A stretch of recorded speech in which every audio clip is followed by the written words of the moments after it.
சுதந்திர தினத்துக்கு தேசிய கொடியை கீழே இருந்து மேலே ஏத்தி பறக்க விடுவாங்க.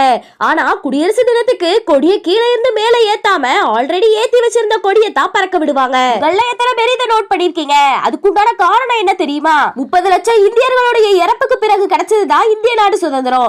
200 வருஷம் இந்திய நாட்டுல பறந்த பிரிட்டிஷ் கொடி 1947ல முதல்ல கீழே இறக்கப்பட்டு மறுமுனையில இந்திய கொடி ஏற்றப்பட்ட அந்த ஒரு தருணத்தை நினைவுபடுத்தும் வகையில தான் இன்னைக்கு ஒவ்வொரு சுதந்திர தின விழாலையும் தேசிய கொடி கீழே இருந்து மேலே ஏத்தப்படுது. இத்தனை நாள் ஆங்கிலேயர்கள் சட்டத்தை பின்பற்றி வந்த இந்தியா 1950க்கு அப்புறம் இது இந்திய நாடு, இது குடிமக்களுடைய நாடு, இந்திய மக்கள் நினைக்கிறவங்கள தான் ஆட்சியிலேயே உட்கார வைக்க முடியும்னு இந்திய நாட்டுக்கு தனி அரசியல் அமைப்பு சட்டத்தை உருவாக்கி ஒரு புதிய இந்திய நாடா சுதந்திர தினத்துக்கு ஏற்றப்பட்ட கொடிய புதுப்பிக்கும் வகையில தான் குடியரசு தினம் கொண்டாடப்படுறதா சொல்லப்படுது.